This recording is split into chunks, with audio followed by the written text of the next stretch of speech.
Capítulo 4 de Juan, verso 10, dice: en el nombre del Padre, del Hijo y del Espíritu Santo.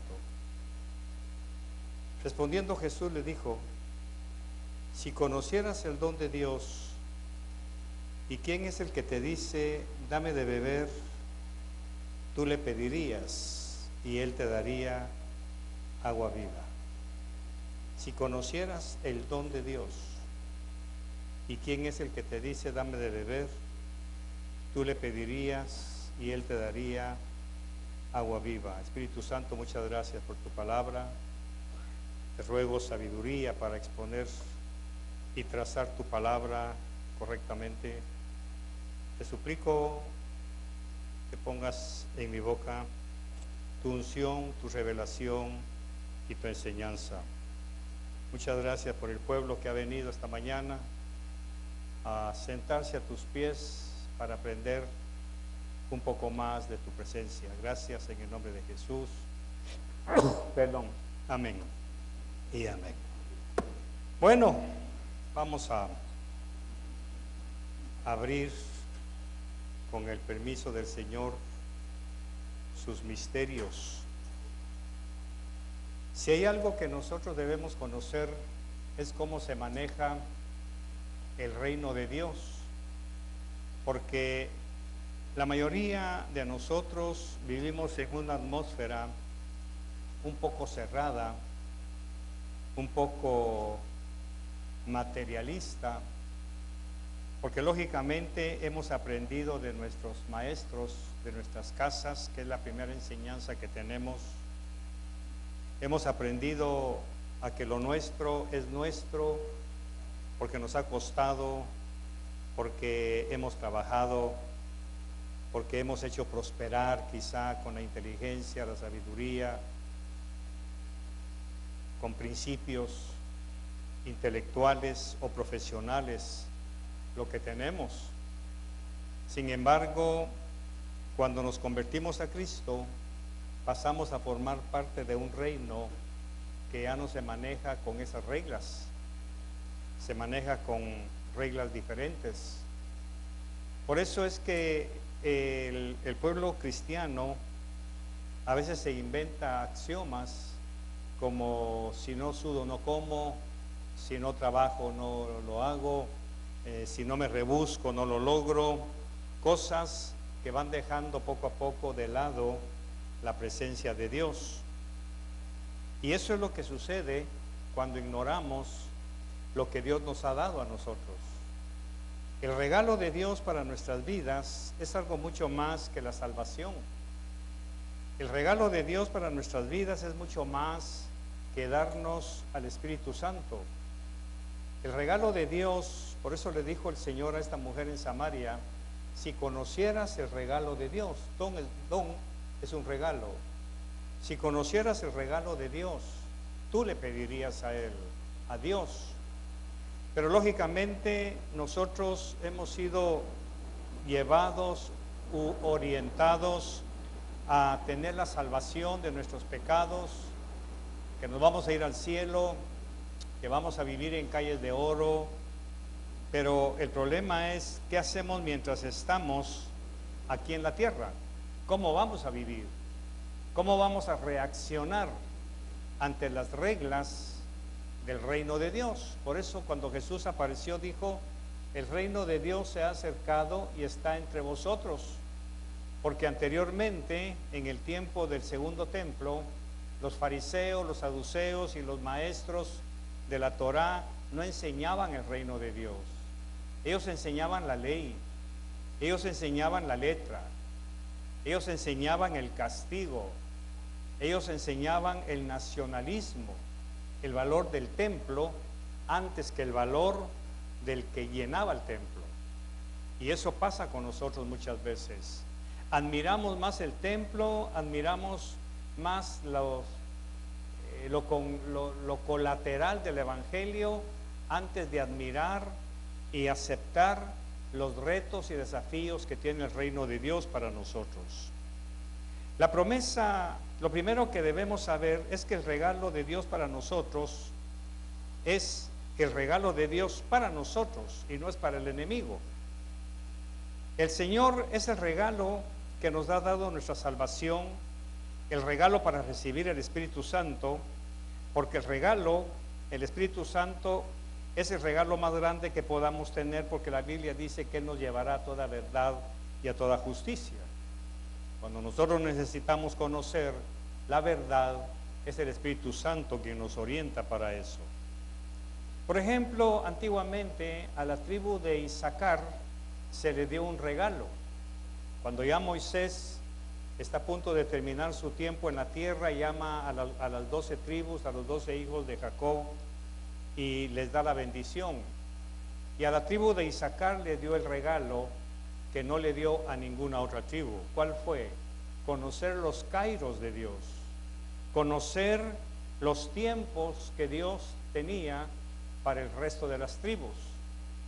Entonces Isaacar tenía ese don, ese talento, ese regalo de Dios, para que cuando alguien iba a salir de viaje, iba con Isaacar y le preguntaba si era buen tiempo, si era propicio, si era un buen tiempo para hacer negocios, toda la cuestión que se necesitaba para ciertos renglones de la vida. Isaacar tenía las respuestas. Ninguna otra tribu tenía ese talento o ese don de Dios. Cada uno de ustedes, mis queridos, tiene un regalo de Dios en común, que es la salvación, el Señor Jesucristo, el Espíritu Santo. Pero aparte de eso, cada uno de ustedes tiene un regalo de Dios intrínsecamente en su corazón.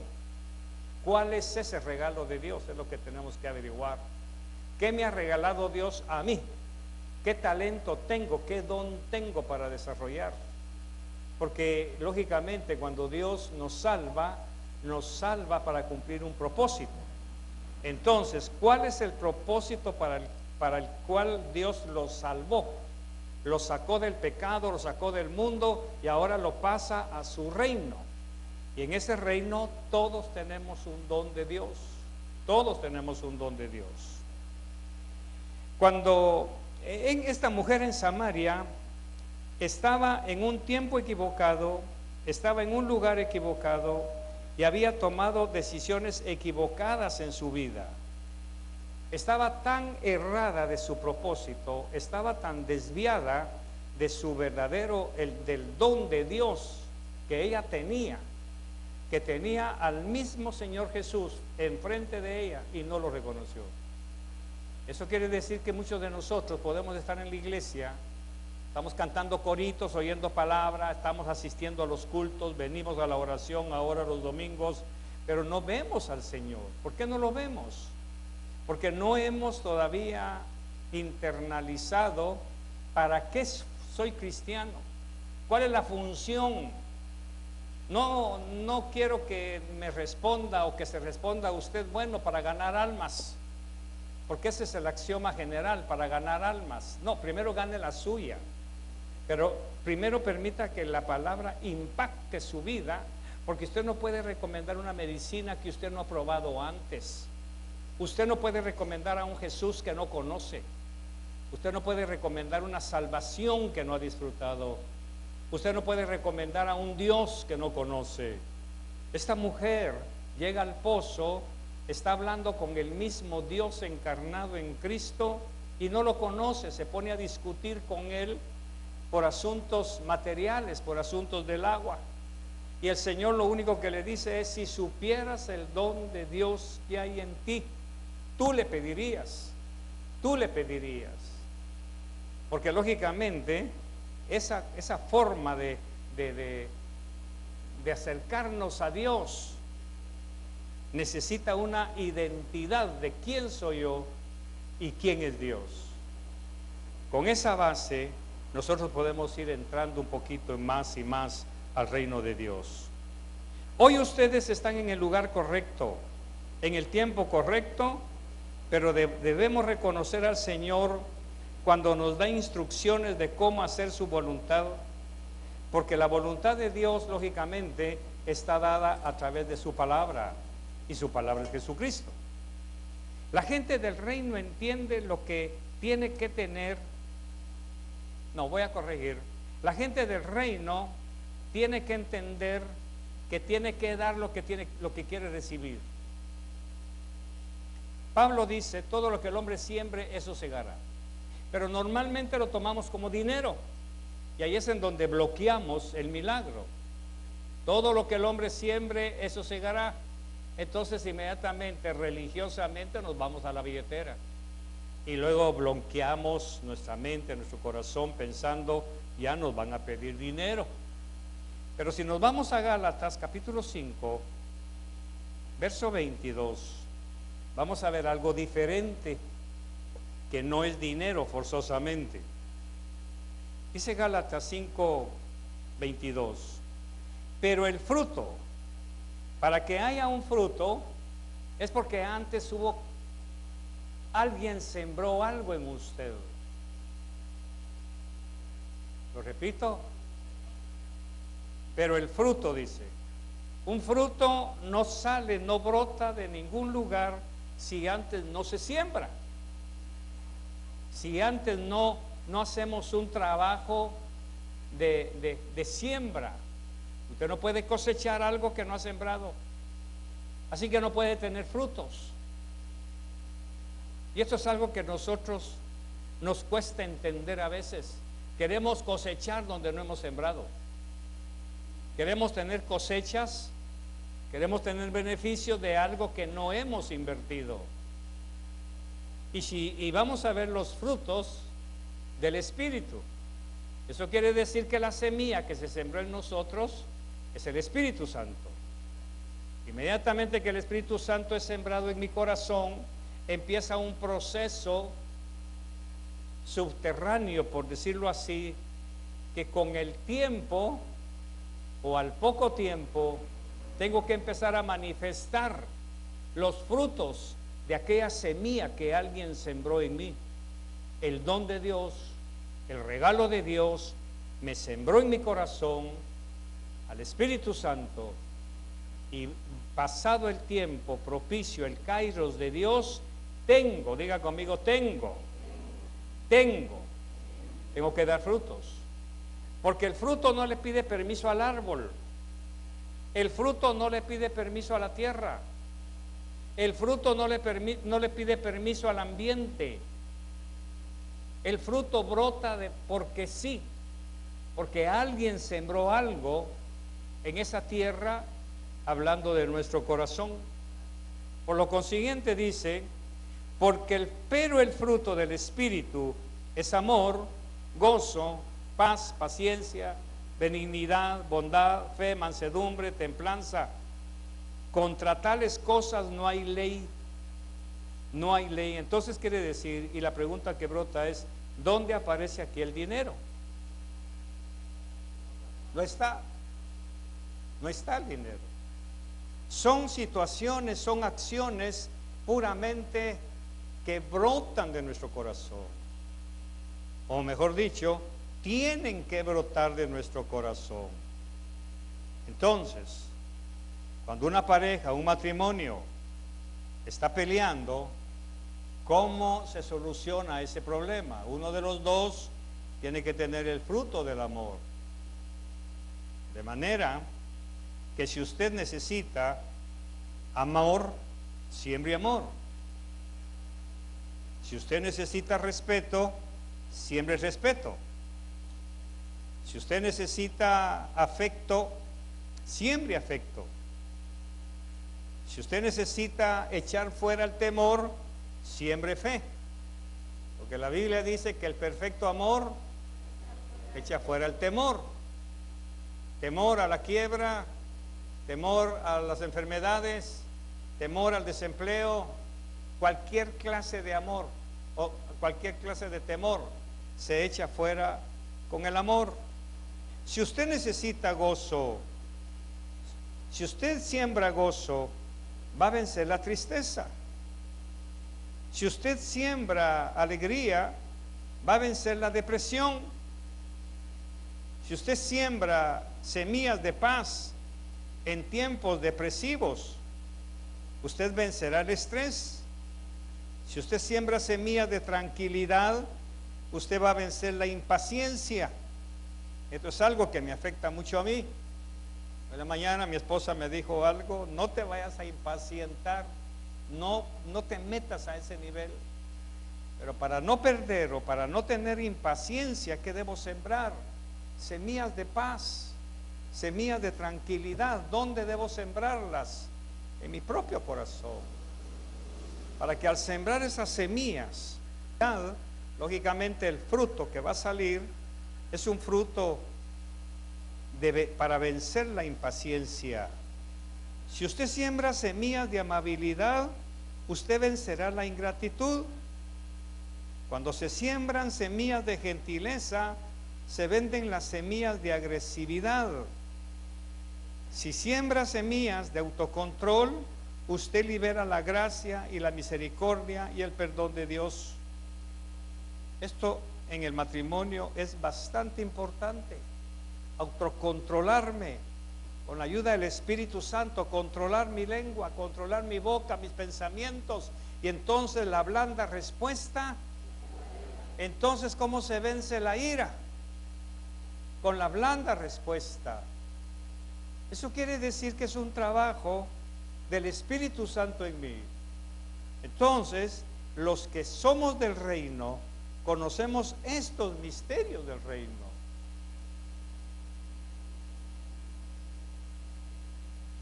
Lo que Dios quiere, mis queridos, es que nosotros vivamos en un nivel totalmente diferente a lo que hemos estado viviendo. Y ahora hablemos de las finanzas, porque las finanzas están íntimamente ligadas al reino de Dios. Porque Dios sabe perfectamente, y Él es mi oración diaria: Señor, tú sabes lo que yo necesito. Y se lo digo sabiendo lo que dice la Biblia, porque Dios sabe de qué tenéis necesidad. Él lo sabe, pero Él está esperando también que yo se lo pida, que yo ore, que yo hable con Él como un hijo puede hablar con el Padre. El regalo de Gálatas ha sido sembrado en aquellos que siembran y que desean tener una gran cosecha. En el capítulo 17 del primer libro de Reyes hay una historia de uno de los momentos más tristes en la vida del pueblo de Israel. Aquí aparece una historia en un momento crítico en donde suceden varias cosas. El profeta Elías, el gran hombre de Dios, que hizo parar la lluvia para poder doblegar y para poder vencer la ansia de un par de reyes, Jezabel y Acab, cerró el cielo por 3 años, no va a llover. Y eso lógicamente no solamente afectó a los reyes, afectó todo el país. Y entonces cuando Elías sale huyendo, el Señor le habla y le dice: vete a Sarepta, ahí hay una viuda que te va a sustentar, porque al no haber lluvia, no hay cosechas, no hay comida, no hay agua lógicamente, y entonces el profeta está viviendo las mismas consecuencias que está pasando el pueblo. Aquí tenemos que sacar una enseñanza. No importa qué tan brillante sea usted, no importa qué tan consagrado a Dios sea, si el Señor ha dictado sentencia contra la tierra, nosotros no estamos exentos de vivirla. Somos parte de ese sistema. Pero, diga conmigo, pero tenemos un don, tenemos un regalo. Y ahí es en donde entra el conocimiento que yo debo tener del regalo que Dios me ha dado. ¿Cuál es el regalo de Dios para mi vida? El Señor Jesús. Y el Señor Jesús viene con el Espíritu Santo y me hace fructificar, y esos frutos, cualquiera de esos frutos, tiene que notarse en mis momentos de crisis. Eso quiere decir que en medio de la tribulación que hay en la tierra, yo puedo hacer la diferencia. Así que aquí tenemos a Elías, Él mismo dijo que no iba a llover. Y ahora él mismo tiene hambre y sed. ¿Cómo va a ser? ¿Qué hace él? Saca su regalo, toma su regalo y consulta: Señor, yo mismo dije que no iba a llover y ahora yo también tengo hambre y tengo sed. ¿Qué hago? No hay problema. Anda a Sarepta, ahí hay una viuda que te va a sustentar. Lógicamente la palabra viuda para Elías tiene una connotación social muy grande. Una viuda. Si una viuda no tiene un hijo que la sustente, ¿de dónde va a sacar para darme? Pero aquí tenemos la primera lección: obediencia pura. La obediencia al reino de Dios es lo que va a hacer la diferencia entre los que tenemos conocimiento del regalo de Dios y los que tienen el regalo pero no lo conocen. La mujer samaritana tenía el regalo, pero no lo conocía. Por eso era necesario que Jesús le dijera: si conocieras el regalo de Dios que hay en ti, tú le pedirías, porque frente a ti está el regalo de Dios, soy yo el regalo. Entonces, viniendo con nosotros, este pueblo está sufriendo terriblemente. Y ahora en el capítulo 17, verso 8, el Señor le dice a Elías: levántate, vete a Sarepta de Sidón y vive ahí. Vive ahí. No le dijo pasa de largo o le dijo descansa ahí. Vive ahí. Ahí le he dado orden a una mujer viuda que te sustente. Entonces él se levantó y se fue a Sarepta. Cuando llegó a la puerta de la ciudad, había ahí una mujer viuda que estaba recogiendo leña. Elías la llamó y le dijo: te ruego que me traigas un poco de agua en un vaso para que beba. Ahora la pregunta: ¿cuál era su mejor tesoro de esta mujer ahorita? El agua. El agua. Estaba tan escasa que ella tenía la bendición de tener todavía un poco de agua. Y ahora resulta que llega un hombre y se lo pide. Aquí es en donde nosotros entramos al ignorar lo que Dios ha puesto en nuestro corazón. Esta mujer tiene un problema. Ahora tiene que tomar una decisión: obedece o se niega. Obedece y le lleva el vaso de agua al hombre, o se niega porque es lo único que tengo. Eso ha pasado aquí en algún momentito de la ofrenda. Alguien no ofrendó, alguien no va a diezmar, porque todavía no ha llegado al nivel de conocer el reino de Dios que está dentro de su corazón. Todavía piensa y retepiensa que su mejor tesoro es ese billete que no quiso dar, esa moneda que no quiso dar, porque para usted, quien quiera que sea, y estoy profetizando, su mejor tesoro es ese billete que tiene. Y no lo quiso dar. Usted tomó una decisión. No puedo creer que Dios pueda darme lo que Él promete. En consecuencia, mi seguridad financiera, mi estabilidad, mi paz, todo lo que dicen los frutos de Gálatas no se están produciendo en su corazón. ¿Por qué? Porque todavía usted no ha llegado al punto de conocer realmente el don de Dios que hay en usted. La religión ha dicho que el tiempo de los milagros han pasado, porque pasaron con los apóstoles, pero no es así. Recuerde que la doctrina bíblica, según Pablo, es la doctrina de los apóstoles y profetas. Hoy es el tiempo de los profetas. Hoy es el tiempo de los profetas. Ahora no estoy hablando de esos profetas así sobrenaturales. Estoy hablando de la palabra. Estoy hablando de la profecía congregacional. No la que condena, sino la que consuela, la que edifica, la que enseña. Ya el tiempo de los apóstoles ya pasó, está bien, pero no los milagros. Los milagros siguen sucediendo todavía. Yo vivo de milagros. Cada milagro que llega a mi vida, una ofrenda, una sanidad, Cualquier cosa, por muy pequeña que sea, es un milagro que está afectando a mi fe. Pero la religión ha dicho lo contrario. Hoy es el tiempo de los profetas, porque Dios sigue siendo el mismo Dios de Abraham, de Isaac y de Jacob, y el suyo, creo yo, y el mío. Cuando el profeta le pide agua a esta mujer, la pone en una disyuntiva. Tiene que tomar una decisión, dar lo más valioso que tenía o negarse a darlo.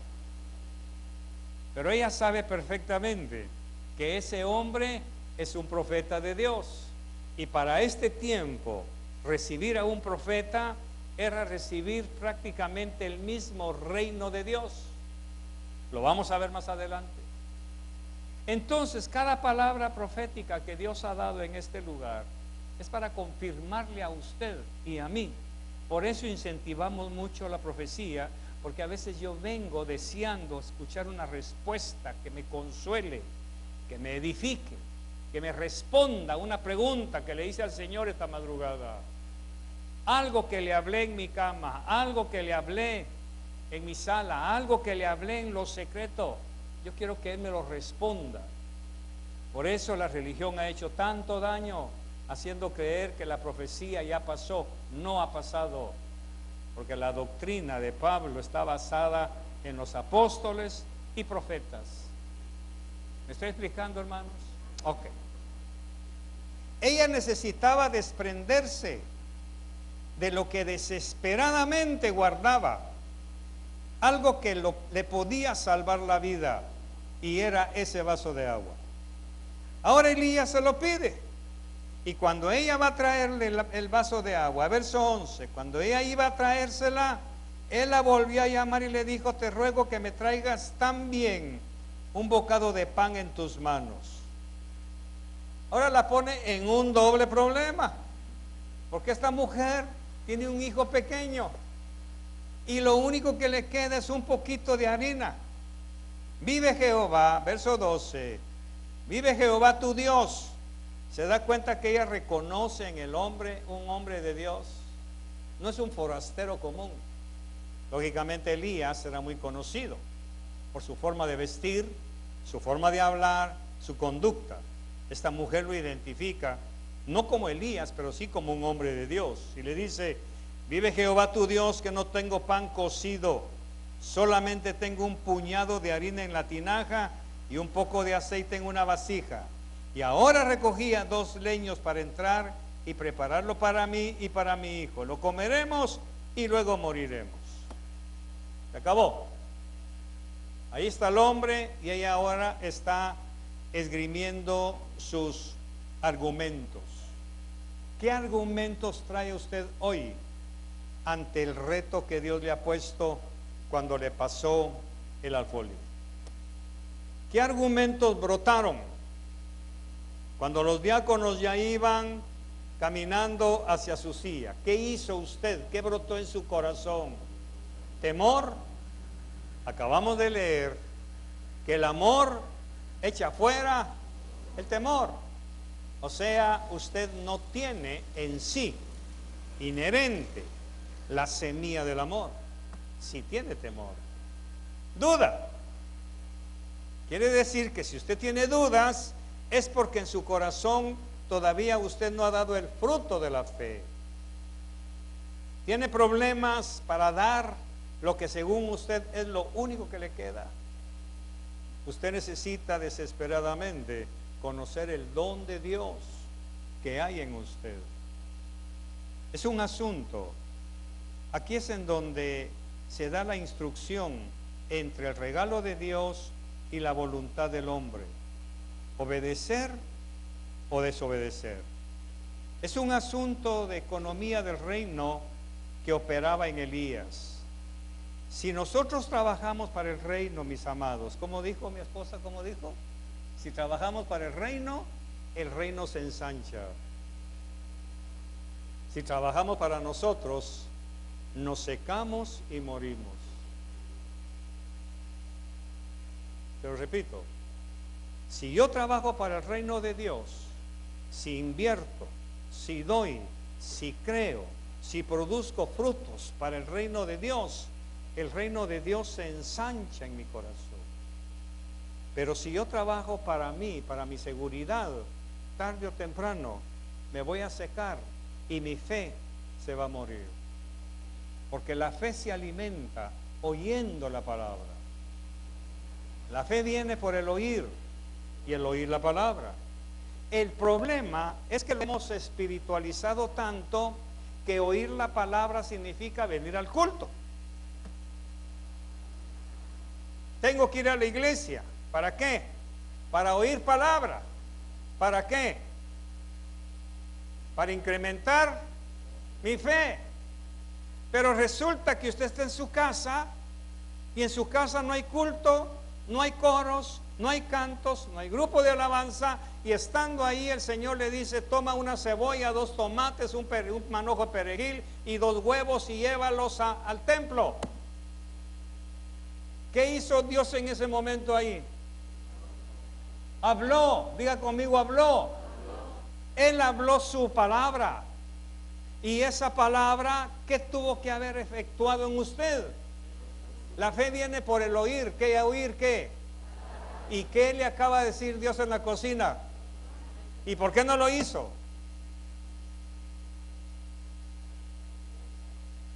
Le dijo el Señor: toma ese billete, te lo metes a la billetera y te lo llevas al templo. Se lo dijo en su casa, me lo dijo a mí. Y ese es el momento en que Dios le dice: dame un vaso de agua, ahí lo tienes. No te pido un galón, yo sé que no tienes un galón, un vaso, un vaso. Es ese algo que usted tiene. Pero su fe no se incrementó, porque como usted piensa que la fe viene por el oír, y al oír la palabra de Dios aquí. ¿Y qué cuando venía en el bus? ¿Y qué cuando amaneció? ¿Y qué cuando soñó? ¿Sabe usted que algunos mensajes que yo le he predicado, el Señor me los ha dado en sueños? Estoy durmiendo y el Señor me está hablando, y mi fe viene por el oír. ¿Qué palabra? ¿Dónde? En el sueño. Y le digo: Señor, ayúdame a no olvidar lo que me estás dando, por favor, ayúdame. Y lo mantengo, me levanto rapidito, voy a mi escritorio y hago un garabato ahí para más o menos recordarlo, regreso a dormir. Pero mi fe ya se incrementó porque escuché la palabra. Usted oyó palabra de Dios, porque usted es del reino. Y en el reino se mueven reglas que usted ni yo entendemos. Y Dios sabe que no las entendemos. Por eso levanta estas cosas para instruirnos y enseñarnos. Usted, si es del reino, no puede quedar sin oír la palabra de Dios. El problema es ¿dónde? Todo el tiempo. Los que han viajado conmigo cuando voy a predicar lo saben. Hablando con ellos, el Señor me da mensajes y le digo: me acabas de enseñar algo, gracias. Y el otro se queda viendo la carretera y ¿qué le pude enseñar al pastor? Ni te imaginas, Masferrer, lo que me has enseñado cuando fuimos a predicar a tal parte. Porque ahí, en esa palabra, pum, me brinco un rema, lo guardo y le digo: Señor, al llegar a la iglesia, ayúdame a escribirlo. Y llegamos a Sonsonate, a Santa Ana, donde sea, agarro mi blog, medio lo escribo, y ese patojito que ni se imaginó fue la voz de Dios en el carro. Ahora, ¿por qué? Diga conmigo, ¿por qué, pastor? Porque si yo vivo en el reino de Dios se ha acercado y está. El reino de Dios está accesible, o sea, está abierto para todo aquel que quiera entrar a él. Entonces estoy seguro que Dios le habló a usted en cualquier momento de esta mañana. Pero usted, como la viuda, tomó una decisión, solo que ella tomó la decisión de obedecer. Ahora, obedece con el vaso de agua, y ahora viene Dios y le dice: también dame pan. Si te fue fácil obedecer en tu tesoro más preciado que era el agua, también puedes obedecer en la harina. Pero ahí es donde nosotros tomamos una decisión. Obedecemos en esto, pero no en esto. Y el problema con el reino, si se puede llamar problema, es que cuando usted obedece en algo, Dios, voy a decirlo así metafóricamente hablando, se pone tan contento que le da otro reto. ¿Sabes qué? Dame también eso. Ay, Señor. La mujer, ¿cómo se dice? Reaccionó. Vive Jehová tu Dios que no tengo pan. Ah, pero no tengo pan cocido, pero sí tengo harina y aceite y ganas de obedecer. ¿Se da cuenta? No tengo pan cocido, pero tengo harina. Solamente un puñado de harina, un poco de aceite. O sea, sí tiene. Y es el mismo Dios a través del profeta quien la está sacando. ¿De dónde? De la escasez. Porque la mente de ella, voy a recoger leña, voy a cocinar el poco de harina que tengo y es la última comida de mi vida. Mi hijo y yo moriremos porque es lo último que nos queda. Y ahora viene Dios a través del profeta y le dice, dame lo último que según tú. ¿De qué es el problema, iglesia? Que el reino de Dios tiene misterios tan grandes que nosotros vemos por la superficie. Dios va mucho más allá. Por eso hablamos, si usted siembra amor, ¿qué va a cosechar? Amor. Si usted siembra paciencia, va a cosechar paciencia. Todo lo que el hombre siembre, eso segará. Dinero, no. Actitudes, frutos, acciones, relaciones.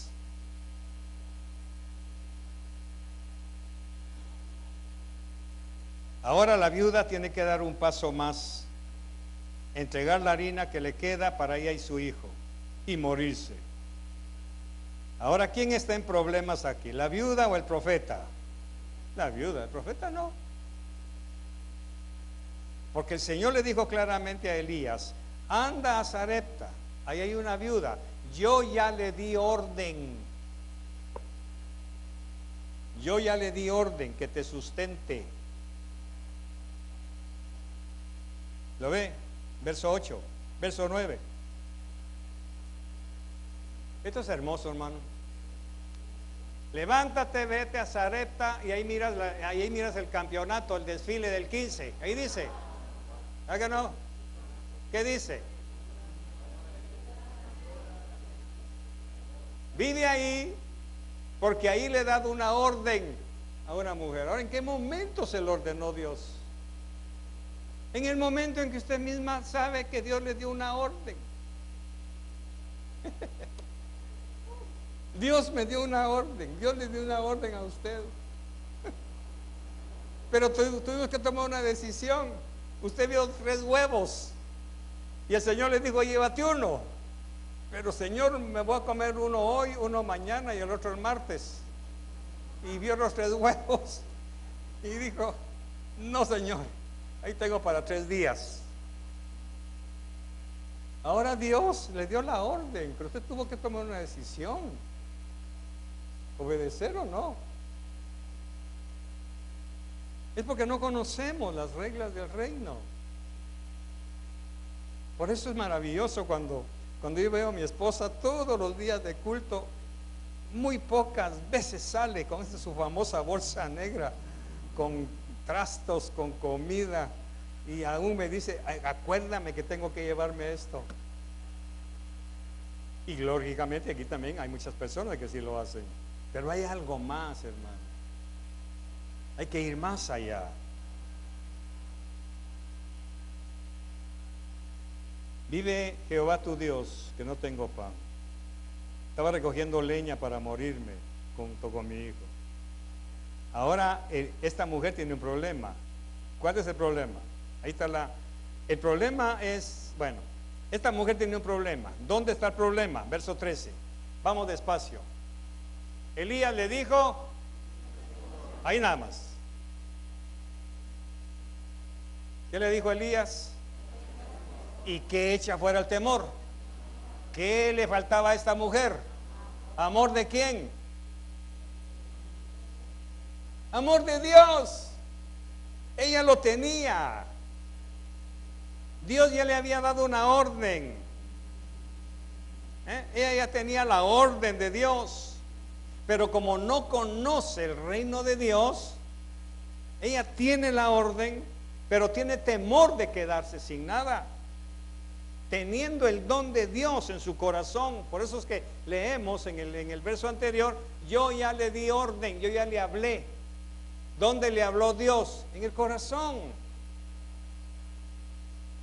Posiblemente en algún momento el Señor le ve, a ver si de repente se aparece alguien y me va a pedir el agua. Ay, ojalá que no venga nadie. Y si me pide agua, lo más seguro es que también me va a pedir comida. Ay, no, reprendo al diablo. Y se le aparece no el diablo, sino el mismo profeta, pidiéndole exactamente lo que ella tenía temor de dar. Entonces, si yo no conozco el don de Dios, que es el amor, el Espíritu Santo, para que saque esos frutos dentro de mí, hay un fruto que no estoy dando. En este caso, el fruto que esta mujer no estaba dando era el amor. Diga conmigo, el amor. En consecuencia tenía miedo de quedarse sin nada. Y eso pasó hoy aquí. Por eso prepárese, porque al final vamos a pasar el alfolio otra vez. Pues sí, si estoy enseñando esto hay que vivirlo, para darle oportunidad a los que ya dieron, pero no dieron con fe, sino apenas sacaron una monedita ahí. Y para los que tuvieron temor, ahora diga, no, el reino es mucho más importante que mi moneda. Ya estoy viendo ahí a alguien que está metiendo la mano entre la bolsa buscando qué va a dar. No tengas temor. Ahora, ¿por qué? ¿Por qué no voy a tener temor si soy humana? Señor profeta, ¿cómo no quiere que tenga temor si es lo único que tengo? Ve y haz como has dicho, pero hazme con ello primero una pequeña torta cocida debajo de la ceniza y tráemela. Aquí es donde los teólogos se confunden. Qué ingrato este hombre, ¿verdad, Pastor Byron? ¿Le enseñaron eso? Qué mañoso este profeta. Pobre la viuda, no solo no tiene, sino que ahora se lo pide para él. Pero ahora usted ya sabe quién está hablando a ella. Dios. Y Dios nunca es ingrato. Denle un aplauso al Señor. ¿Qué cantamos? Gloria a Dios. Lo que pasa es que la teología mira al hombre, pero dentro del hombre está hablando Dios. Dentro de ese profeta, porque el profeta era la voz de Dios. Bueno, ¿cuál era el oficio profético? Representar a Dios ante los hombres. Y el sacerdote, representar al pueblo ante Dios. Son dos cosas diferentes. El profeta habla en lugar de Dios, y el sacerdote habla el pueblo a Dios. Y aquí estamos hablando con un profeta, la voz de Dios para esta mujer. Y le dice ahora, ve, hazlo, no tengas miedo. ¿Por qué? Porque Jehová Dios de Israel, verso 14, porque Jehová Dios de Israel ha dicho así: la harina de la tinaja no escaseará, ni el aceite de la vasija disminuirá, hasta el día en que Jehová haga llover. Aquí están los tres elementos que la mujer necesitaba: harina, aceite y agua. Ahora, ¿quién va a proveer esos tres ingredientes que esta mujer necesita para vivir? Dios. Porque el Señor ha dicho, lo traduzco con mis palabras, que no te va a faltar harina, aceite y agua. Lo que te estoy pidiendo te va a dar en abundancia. Lo que te estoy pidiendo no es que te lo esté quitando. Te lo estoy pidiendo para meterte al reino y que tú te des cuenta que en mi reino las cosas se manejan de diferente manera que lo que te enseñaron en la universidad, tu abuelito, tu tío, tu mamá o tu papá. En mi reino las cosas son diferentes. Tenemos que decidir si obedecemos o no. O me como mi semilla o la siembro. Dios sabe que yo no tengo un verdadero conocimiento, ni logro entender todo. No tengo talentos, ni finanzas, ni fuerzas, ni amigos que atiendan mi llamado de auxilio. Todo el milagro de esta mujer empezó con un vaso de agua. No tengas miedo y hazme un pan a mí primero, le dijo el profeta. Y luego sigue diciendo, verso 15, la viuda fue e hizo como le había dicho Elías, y comieron él, ella y su casa. O sea que el profeta se quedó viviendo ahí. Por eso el Señor le dijo, anda y vive ahí durante muchos días. 16, no escaseó la harina de la tinaja, ni el aceite de la vasija menguó, conforme a la palabra que Jehová había dicho por Elías. Ahora, ¿dónde está el agua? Era la palabra. Era la palabra. Pero sigamos. Después de estas cosas, aconteció que cayó enfermo el hijo de la dueña de la casa. La enfermedad fue tan grave que se quedó sin aliento. Entonces dijo ella a Elías, ¿qué tengo que ver yo contigo, varón de Dios? ¿Has venido aquí a recordarme mis pecados y hacer morir a mi hijo? Y el hombre le dice, dame acá tu hijo. Lo tomó entonces Elías en su regazo, lo llevó al aposento donde él vivía y lo puso sobre su cama.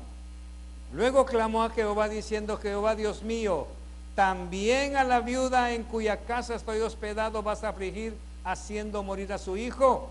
¿Por qué la vas a hacer afligir? Porque un montón de gente está afligida. El rey acá, por ejemplo, andaba buscando agua para las mulas. En lugar de buscar agua para él, andaba buscando para sus animales, porque así es el mundo. Usted puede leer el pasaje. También a esta viuda.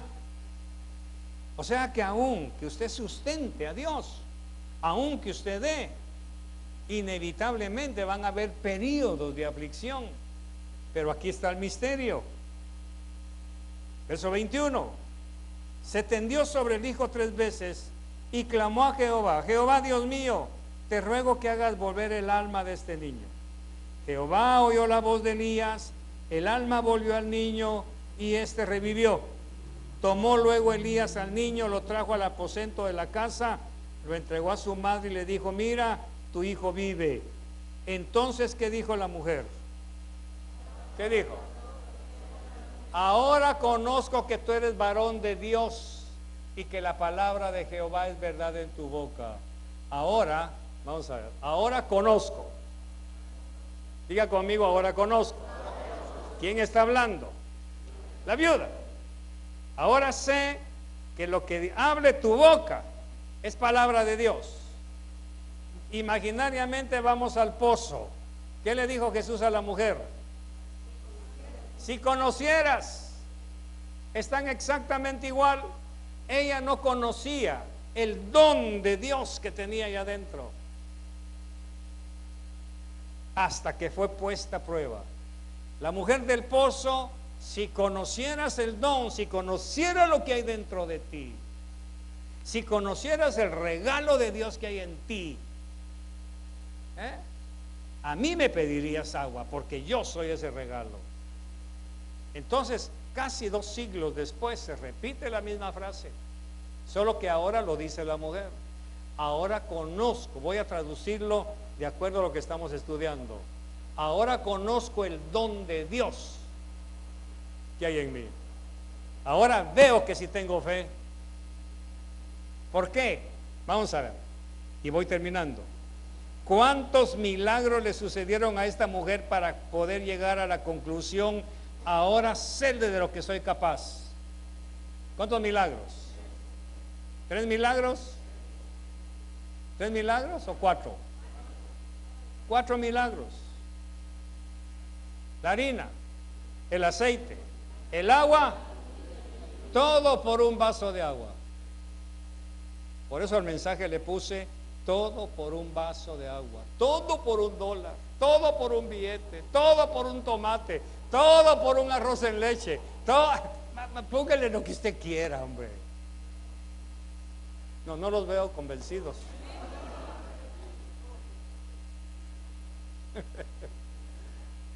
Todo por pagarle el colegio a un güiro.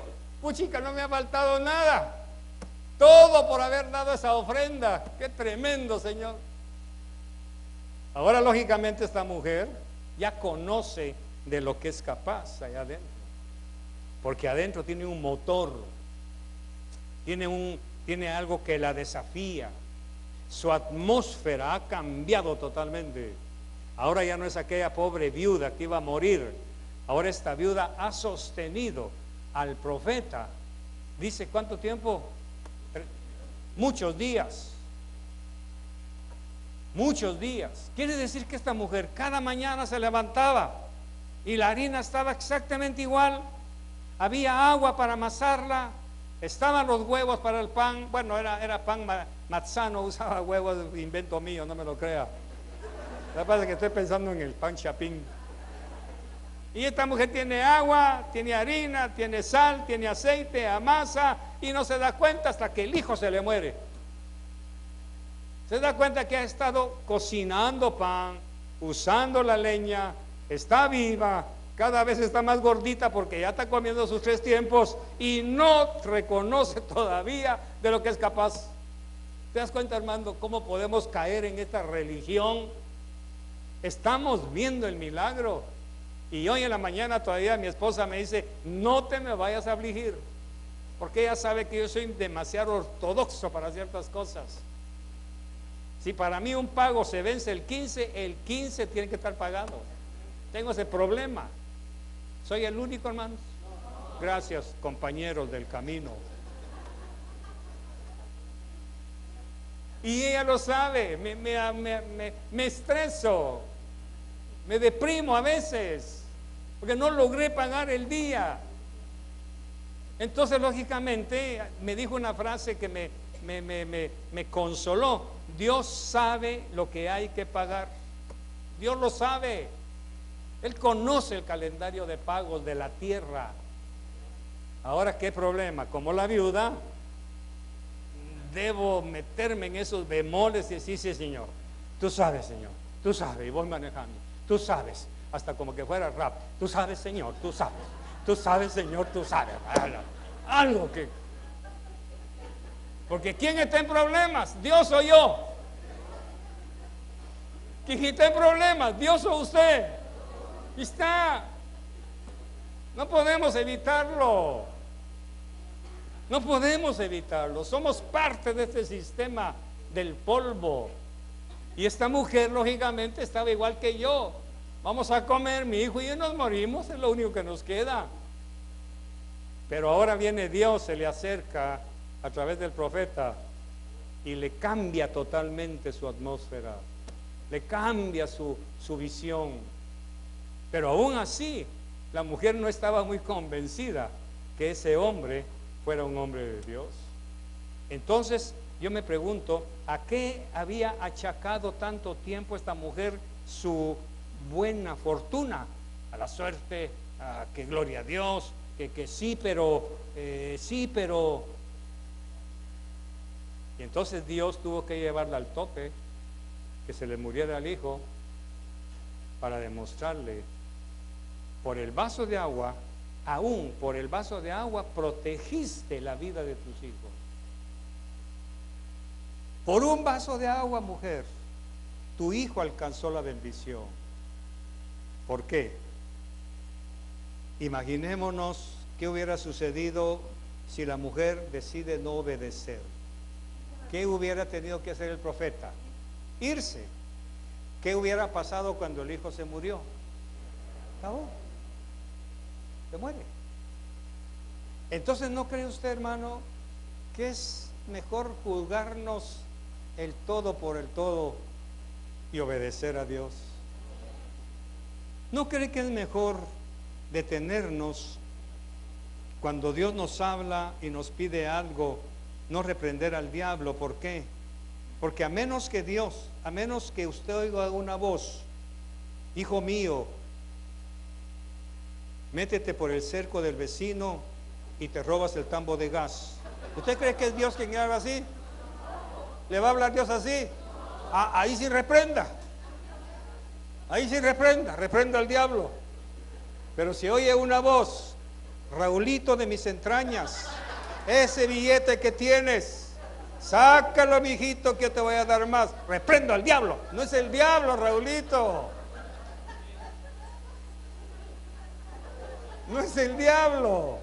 Porque Dios, cuando te pide algo, es porque te va a dar. Y cuando te da, es porque te va a pedir. El diablo no. ¿Se da cuenta? Pero como nosotros religiosamente, lo que no nos gusta obedecer, le echamos la culpa al diablo. No es así. Ahí estaba el profeta, ahí estaba comiendo, la mujer estaba viendo el milagro y todavía tenía sus dudas. Quiere decir que lo que Dios empieza, lo termina. Entonces, ortodoxamente hablando, si usted vino hoy, mi querido Marlon, con su esposa, y oyeron esto, es porque Dios ya empezó. Ahora lo va a terminar. Lo va a terminar. ¿Se les ha enfermado Esteban? ¿Han tenido que ir al Bloom de madrugada?